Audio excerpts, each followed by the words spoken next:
अस्सलाम वालेकुम मुअज़्ज़िज़ सामीन, उम्मीद करते हैं आप लोग खैरियत से होंगे। जहाँ रहें खुश रहें। शुरू करते हैं आज की कहानी। कहानी पसंद आए तो वीडियो को लाइक और चैनल को सब्सक्राइब भी ज़रूर करना। नमक के बराबर प्यार अंजुम कदवाई एक राजा था। उसकी 7 बेटियां थीं। वह अपनी बेटियों से बहुत प्यार करता था और उनकी हर ज़रूरत का ख्याल रखता था। एक दिन जब पूरा परिवार साथ बैठकर भोजन कर रहा था, राजा ने अपनी बेटियों से पूछा, तुम लोग मुझे कितना प्यार करती हो? बड़ी राजकुमारी ने कहा, बाबा, मैं आपको गुलाब जामुन की तरह चाहती हूँ। राजा ये सुनकर खुश हुआ और उसे 4 गाव दे दिए। दूसरी बेटी ने कहा, मैं आपको बर्फी की तरह चाहती हूँ। राजा ने उसे भी बहुत सारी जमीन और धन दौलत दे दी। तीसरी बेटी ने कहा, मैं आपको इमरती की तरह चाहती हूँ। राजा ने उसे भी बहुत कुछ दिया। इसी तरह बाकी सभी बेटियों ने अपने प्यार की तुलना मिठाइयों से की और राजा ने उन्हें उपहारों से नवाजा।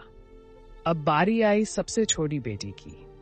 राजा ने पूछा, बेटी, तुम मुझे कितना प्यार करती हो? उसने प्यार से जवाब दिया, बाबा, मैं आपको नमक के बराबर चाहती हूँ। ये सुनकर राजा को बहुत गुस्सा आया। उसने क्रोध में कहा, सबने मुझे मीठी चीजों से तुलना की और तुमने सिर्फ नमक? जाओ, अब कभी महल में कदम मत रखना। राजा ने उसे महल से निकाल दिया। बेचारी राजकुमारी जंगल की ओर चली गई। वहां उसने लकड़ियों और पत्तों से एक झोंपड़ी बना ली। भूख लगती तो फल खा लेती और सूखे पत्तों पर सो जाती। एक दिन उसने जंगल में रंग बिरंगे पक्षियों के पंख बिखरे देखे। उसने उन्हें इकट्ठा कर एक छोटी सी सुंदर पंखी हाथ का पंखा बना ली। धीरे धीरे उसने और पंखियां बना ली और जंगल के किनारे बैठकर उन्हें बेचने लगी। एक दिन वहां से एक राजकुमार गुजरा। उस सुंदर पंखियां पहले कभी नहीं देखी थी। उसने सारी पंखियां खरीद ली और राजकुमारी से उसका नाम, लेकिन उसने कुछ नहीं कहा। उसके कोमल हाथों को देखकर राजकुमार समझ गया कि वह कोई आम लड़की नहीं है। राजकुमार उसका पीछा करते करते जंगल तक आ गया और सच्चाई जानकर बहुत दुखी हुआ। वह अपने महल लौटा और अपने माता पिता को सारी कहानी सुनाई। फिर वह धूमधाम से बारात लेकर जंगल पहुंचा और राजकुमारी से विवाह कर लिया। राजकुमारी का जीवन सुखी, लेकिन उसे अपने पिता की याद सताती थी।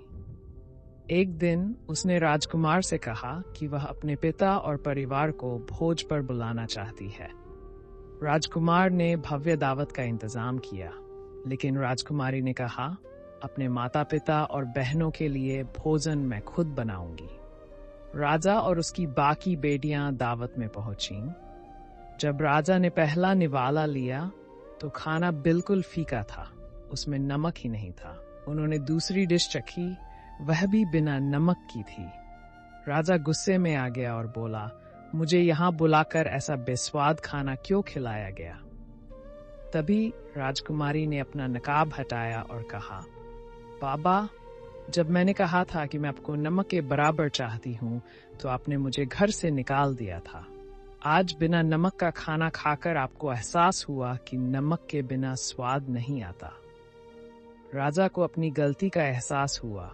उसने बेटी को गले लगा लिया और आंसू बहाते हुए कहा, बेटी, मुझे माफ कर दो। राजकुमारी ने मुस्कुराते हुए कहा, कोई बात नहीं बाबा, अल्लाह तो सबका है। मैं अब बहुत खुश हूँ। राजा की बाकी बेटियों ने भी माफी मांगी और राजकुमारी ने उन्हें खुशी खुशी माफ कर दिया।